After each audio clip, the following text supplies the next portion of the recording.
Video kali ini ditujukan untuk adik-adik mahasiswa Prodi Ilmu Al-Quran dan Tafsir yang sedang duduk di semester 6, semester 7, 8, dan seterusnya, yang masih bingung tentang penelitian, yang masih belum bisa menentukan apa yang mau diteliti sebagai bahan, sebagai tugas akhir semester, sebelum dia menyandang gelar SAG. Sebenarnya, untuk meneliti di jurusan ilmu Al-Quran dan tafsir itu cukup banyak ranah yang bisa diambil. Maka setidaknya ada 4 objek penelitian di Prodi Ilmu Al-Quran dan Tafsir. Maka semoga dengan pemaparan yang ringkas ini, adik-adik mahasiswa sekalian bisa membuka cakrawala sekaligus bisa menentukan dengan jelas dan pasti penelitian apa yang mau diambil. Sehingga ketika ditanya oleh dosen ataupun prodi nantinya, apa objek penelitian, kita pun bisa menentukan dengan jelas bahwasanya kita sudah memilih satu objek penelitian sehingga objek penelitian kita ini bisa dirumuskan masalahnya dan juga mudah untuk diterima dan disetujui sehingga bisa melanjutkan penelitian itu ke tahap berikutnya. Maka ada 4 objek penelitian di Prodi Ilmu Al-Quran dan Tafsir. Yang pertama, adik-adik mahasiswa bisa melakukan penelitian terhadap teks Al-Quran itu sendiri. Jadikan ayat Al-Quran itu sebagai objek sentralnya. Jadi, pilihlah satu ayat, 2 ayat, ataupun sekelompok dari ayat Al-Quran, lalu kita bahas ayat Al-Quran itu. Kita cari maknanya, cari rahasianya yang terkandung di sebalik ayat itu. Jadi, ayat Al-Quran itu yang kita fahami sendiri. Memang, untuk memahami ayat Al-Quran itu, kita tidak memiliki kecakapan ilmu untuk memahami, untuk menghadirkan makna yang baru. Tentu kita tetap membutuhkan pada pemahaman yang ada di dalam kitab yang lain. Bagaimana pendapat ulama A, bagaimana pendapat ulama B. Akan tetapi, yang menjadi objek penelitian, kalau ditanya objek penelitiannya apa, maka untuk ranah yang pertama, kita menjadikan ayat Al-Quran itu sebagai objek kita. Nah, berarti kita tidak mengambil pendapat dari satu tokoh atau 2 orang tokoh. Jadi kita yang langsung mengkaji, menggali makna di dalam ayat Al-Quran itu. Yang kedua, yang bisa dijadikan sebagai objek penelitian di ilmu Al-Quran dan tafsir itu adalah pemahaman seseorang terhadap ayat Al-Quran. Nah, berbeda dengan yang pertama. Kalau yang pertama, kita yang menghadirkan makna. Kita yang langsung terjun untuk membaca ayat Al-Quran tersebut. Sementara pada objek yang kedua, kita menggali makna yang ditarik oleh seseorang. Bagaimana pemahaman, misalkan Buya Hamka terhadap surah ataupun terhadap ayat tertentu. Nah, kita baca, kita jadikan tafsir Buya Hamka itu sebagai objek penelitian kita. Berarti kita menjadikan literatur tafsir kita. Pembacaan seseorang terhadap teks Al-Quran itu seperti apa? Itu yang kita gali dan itu yang kita bahas. Kita tidak membahas langsung kepada ayat Al-Quran, tetapi yang kita jadikan sebagai objek penelitian itu adalah bagaimana pemahaman satu orang tokoh atau 2 orang tokoh terhadap satu ayat. Nah, itu bisa juga.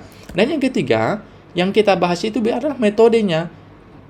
Metode tafsir yang digunakan oleh seseorang ketika menafsirkan satu, atau kita bisa menghadirkan satu metode baru. Sementara untuk menghadirkan metode baru memang cukup rumit dan mungkin ini untuk ranah studi di strata S3 yang sedang nulis disertasi memungkinkan untuk mengambil metode tafsir ini. Atau kalaupun mau mengambil ini, bisa kita jadikan bagaimana implementasi satu kaidah tafsir, bagaimana seorang tokoh ulama menggunakan kaidah ini ataupun rumusan dari tafsir tersebut pada ayat-ayat tertentu. Jadi kita bisa juga menggunakan metode tafsir untuk memahami yang digunakan oleh seorang ulama atau 2 orang ulama ketika memahami ayat Al-Quran.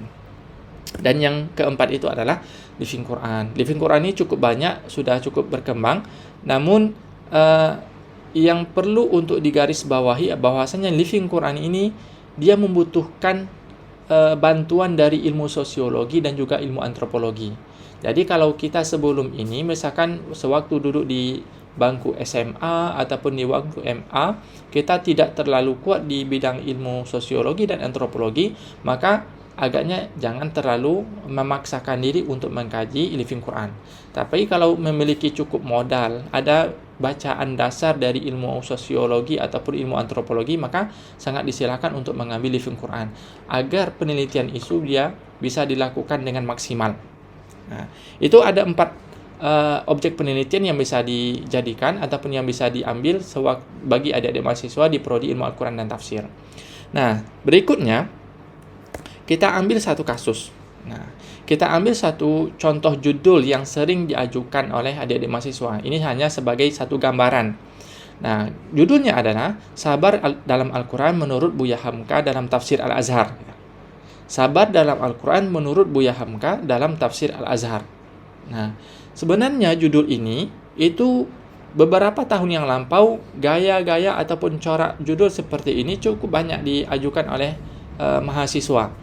Nah, sebenarnya judul seperti ini kalau dilihat dari kacamata objek penelitian dia tidak terlalu baik gitu. Dinilai sebagai penelitian yang tidak jelas objek penelitiannya. Kenapa? Karena kesalahan yang pertama adalah dia tidak jelas objeknya. Karena objeknya di sini, apakah yang menjadi objek penelitian itu? Apakah yang menjadi dari objek penelitian itu adalah Al-Quran? Ataukah yang menjadi objek penelitian itu adalah kitab tafsir Al-Azhar? Di sini dituliskan dua-duanya. Sabar dalam Al-Quran. Maka ini mengandung makna bahwasanya si penulis ataupun si peneliti, dalam hal ini adalah mahasiswa, ingin mengkaji ayat sabar di dalam Al-Quran. Berarti dia mengkaji teks Al-Quran. Tetapi di belakangnya juga dibubuhi tambahan kalimat menurut Buya Hamka. Berarti ini penafsiran Buya Hamka terhadap kata sabar yang termaktub di dalam Al-Quran. Jadi kalau dari segi ilmu objek, dari objek penelitian, berarti dia dianggap sebagai objek penelitian yang tidak jelas. Gitu. Oke, maka selanjutnya adanya pengulangan kata. Nah, di dalam judul ini kan ada aturan, jumlah katanya ada berapa. Masing-masing kampus dia berbeda aturannya. Ada yang 14. 14 itu sudah jumlah kata yang cukup banyak di judul. Dan juga untuk judul juga tidak ada keharusan adanya induk judul dengan anak judul.